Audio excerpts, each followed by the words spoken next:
ರೇಣುಕಾಸ್ವಾಮಿ ಹತ್ಯೆಯ ವಿಚಾರಕ್ಕೆ ಸಂಬಂಧಪಟ್ಟಂತೆ ಪೊಲೀಸರು ಇನ್ವೆಸ್ಟಿಗೇಷನ್ ಅನ್ನು ಮತ್ತಷ್ಟು ಚುರುಕುಗೊಳಿಸಿದ್ದಾರೆ.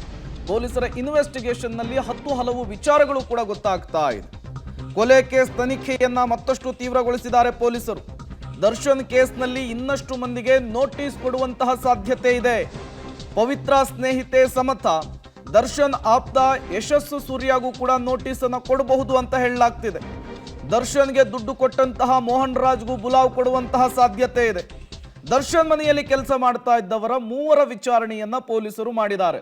ನೋಡಿ, ಪೊಲೀಸರು ಹೇಗೆ ಇಂಚಿಂಚು ಮಾಹಿತಿಯನ್ನ ಜಾಲಾಡ್ತಾ ಇದ್ದಾರೆ. ಈ ಕೊಲೆ ಪ್ರಕರಣದಲ್ಲಿ ಮತ್ಯಾರ್ಯಾರು ಪರೋಕ್ಷವಾಗಿ ಭಾಗಿಯಾಗಿದ್ದಾರೆ ಅವರ ಜನ್ಮವನ್ನ ಜಾಲಾಡುವಂತಹ ಕೆಲಸವನ್ನ ಈಗ ಪೊಲೀಸರು ಮಾಡ್ತಾ ಇರುವಂಥದ್ದು. ನೋಡಿ, ಪವಿತ್ರ ಸ್ನೇಹಿತೆ ಬಿಸ್ನೆಸ್ ಪಾರ್ಟ್ನರ್ ಸಮತಾ ಮೊನ್ನೆ ಅಷ್ಟೇ ದರ್ಶನ್ ಅವರನ್ನ ಭೇಟಿ ಮಾಡಿದ್ರು. ಇದು ದರ್ಶನ್ ಕುಟುಂಬದ ಆಕ್ರೋಶಕ್ಕೆ ಕಾರಣವಾಗಿತ್ತು. ಈಗ ಆಕೆಯನ್ನು ಕೂಡ ವಿಚಾರಣೆಗೆ ಒಳಪಡಿಸಬಹುದು ಅಂತ ಹೇಳಲಾಗ್ತಾ ಇದೆ. ಜೊತೆಗೆ ದರ್ಶನ್ ಜೊತೆಗೆ ಯಾವಾಗಲೂ ಇರ್ತಾ ಇದ್ದಂತಹ ನಟ ಯಶಸ್ಸು ಸೂರ್ಯಗೂ ಕೂಡ ವಿಚಾರಣೆ ಫಿಕ್ಸ್ ಅಂತ ಹೇಳಲಾಗ್ತಾ ಇದೆ. ದರ್ಶನ್ಗೆ ಮತ್ತಷ್ಟು ಕಂಟಕ ಫಿಕ್ಸ್ ಅನ್ನುವಂತಹ ಪ್ರಶ್ನೆ. ಈಗಾಗಲೇ 164 ಅಡಿಯಲ್ಲಿ 7 ಮಂದಿಯ ಹೇಳಿಕೆಯನ್ನು ಸಂಗ್ರಹ ಮಾಡಲಾಗಿದೆ. ಸೆಕ್ಯೂರಿಟಿ ಗಾರ್ಡ್ ಸೇರಿ 7 ಮಂದಿಯ ಹೇಳಿಕೆ ಈ ಪ್ರಕರಣದಲ್ಲಿ ಪ್ರಬಲ ಸಾಕ್ಷಿಯಾಗಿರುವಂತಹದ್ದು. ಇನ್ನಷ್ಟು ಮಂದಿಯನ್ನ ಸಾಕ್ಷಿಗಳಾಗಿ ಪರಿಗಣಿಸಲಿಕ್ಕೆ ಸಕಲ ರೀತಿಯ ಸಿದ್ಧತೆಯನ್ನು ಮಾಡಿಕೊಂಡಿದ್ದಾರೆ. ಹಾಸ್ಯ ನಟ ಚಿಕ್ಕಣ್ಣ ಅವರನ್ನ ವಿಚಾರಣೆ ಮಾಡಿದ್ರು, ಅವರನ್ನು ಕೂಡ ಸಾಕ್ಷಿಯಾಗಿ ಕನ್ಸಿಡರ್ ಮಾಡಿದ್ದಾರೆ. ಜೊತೆಗೆ ಈ ಶೆಡ್ನಲ್ಲಿ ಕೆಲಸ ಮಾಡ್ತಾ ಇದ್ದಂತಹ ಗಾರ್ಡ್ ಏನಿದ್ರು ಅವರನ್ನು ಕೂಡ, ಸೆಕ್ಯೂರಿಟಿ ಗಾರ್ಡ್ ಏನಿದ್ರು ಅವರನ್ನು ಕೂಡ ಈಗಾಗಲೇ ಸಾಕ್ಷಿ ಅಂತ ಹೇಳಿ ಕನ್ಸಿಡರ್ ಮಾಡಿದ್ದಾರೆ. ಈ ರೀತಿ ಹಲವರನ್ನ ಸಾಕ್ಷಿಯಾಗಿ ಮಾಡಿ ಈ ಕೇಸನ್ನ ಮತ್ತಷ್ಟು ಜಟಿಲ ಮಾಡುವಂತಹ ಕೆಲಸಕ್ಕೆ ಪೊಲೀಸರು ಮುಂದಾಗಿರುವಂತಹದ್ದು. ಅದಕ್ಕೆ ಮತ್ತಷ್ಟು ಸಾಕ್ಷಿಗಳು ಸೇರ್ಪಡೆಯಾಗುವಂತಹ ಸಾಧ್ಯತೆ ಇದೆ. ಹಾಗಾದ್ರೆ ಯಾರ್ಯಾರಿಗೆ ನೋಟಿಸ್ ಕೊಡಬಹುದು? ನಟ ಯಶಸ್ಸು ಸೂರ್ಯ, ಈತ ದರ್ಶನ್ ಜೊತೆಗೆ ಅತ್ಯಂತ ಆಪ್ತನಾಗಿ ಗುರುತಿಸಿಕೊಂಡಿದ್ದ. ದರ್ಶನ್ ಹೋದಲ್ಲಿ ಬಂದಲ್ಲಿ ಈತ ಪ್ರತ್ಯಕ್ಷನಾಗಿರ್ತಿದ್ದ. ಇವರಿಗೂ ಕೂಡ ನೋಟಿಸ್ ಅನ್ನು ಕೊಡಬಹುದು ಅಂತೇಳಿ ದರ್ಶನ್ ಮನೆಯ 3 ಕೆಲಸಗಾರರು ಅವರ ಹೇಳಿಕೆಯನ್ನು ಪಡೆದುಕೊಳ್ಳುವಂತಹ ಸಾಧ್ಯತೆ ಇದೆ.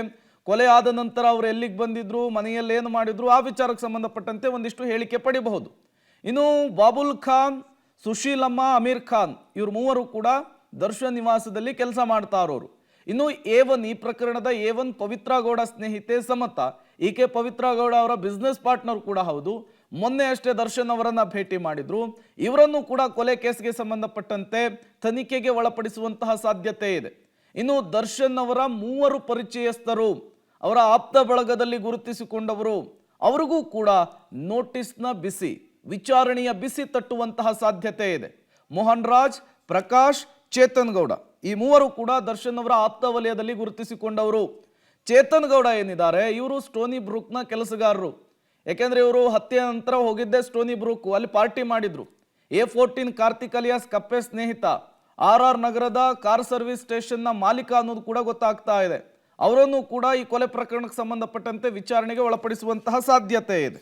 ರೇಣುಕಾಸ್ವಾಮಿ ಹತ್ಯೆಯ ಕೇಸ್ನಲ್ಲಿ ಒಂದು ಕಡೆ ಪೊಲೀಸರು ಇನ್ವೆಸ್ಟಿಗೇಷನ್ ಅನ್ನು ನಡೆಸ್ತಾ ಇದ್ದಾರೆ. ಮತ್ತೊಂದು ಕಡೆ ಇದೇ ವಿಚಾರಕ್ಕೆ ಸಂಬಂಧಪಟ್ಟಂತೆ ನಟ ದರ್ಶನ್ ಬಂಧನದ ವಿಚಾರಕ್ಕೆ ಸಂಬಂಧಪಟ್ಟಂತೆ ಚಂದನವನದ ಹಲವರು ಕೂಡ ಮಾತನಾಡ್ತಾ ಇದ್ದಾರೆ.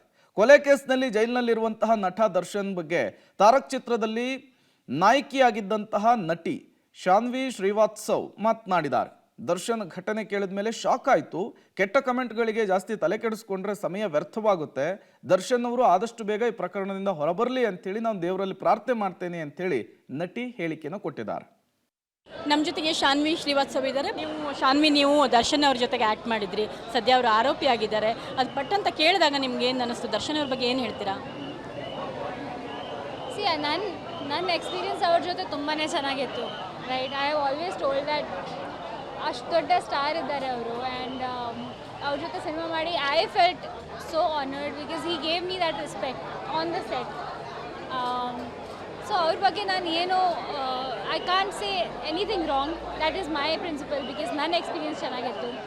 ಆಮೇಲೆ ಈ ಮ್ಯಾಟರಲ್ಲಿ ತುಂಬ ಜನ ಹರ್ಟ್ ಆಗಿದ್ದಾರೆ. Like everybody struggling, whether it's victims family or whatever, everybody is suffering. And on that I can comment any, ನಾನು ಏನು ಕಾಮೆಂಟ್ ಮಾಡೋಕ್ಕಾಗಲ್ಲ, ಬಿಕಾಸ್ ಐ ಆಮ್ ನೋ ಬಡಿ. ಹೂ am I in this entire case? I am nobody. Madam, ನೀವು ತಾರಕದಲ್ಲಿ act ಮಾಡಬೇಕಾದ್ರೆ ಅವರು ಸಾಕಷ್ಟು ಬಾರಿ ಹೇಳ್ತಾ ಇದ್ರು, ನಾನು ಎಷ್ಟು ಚೆನ್ನಾಗಿ ಅವರು ಆ್ಯಕ್ಟ್ ಮಾಡ್ತಾರೆ ಅಂತಂದರೆ ನಾನು ಇನ್ನೊಮ್ಮೆ ಸಿನಿಮಾದಲ್ಲಿ ಮಾಡ್ತೀನಿ ಅವ್ರ ಜೊತೆಗೆ ಅಂತ. ಯಾಕಂದರೆ ನಿಮ್ದು ಆ ಕಾಂಬಿನೇಷನ್ ಆಗಿತ್ತು, ಅದು ನೋಡಿದವ್ರಿಗೆ ಗೊತ್ತಿರುತ್ತೆ. ಹೋಗಲಿಕ್ಕೆ ಆ ಟೈಮೆಲ್ಲ ಹೇಗಿತ್ತು ನಿಮಗೆ? ಚೆನ್ನಾಗಿ ನಾರ್ಮಲ್ ಆಗಿ ಇದ್ದರು ಅಲ್ವಾ? See, no matter what is happening today, he is one of the biggest stars of our industry, and I have never felt small. I was in front of him, ನಾನು ಹೊಸಬ್ರು ಅಲ್ವಾ, in front of him I had hardly done 4-5 films. He has done so many films, but I never felt small, and I was always treated very well. So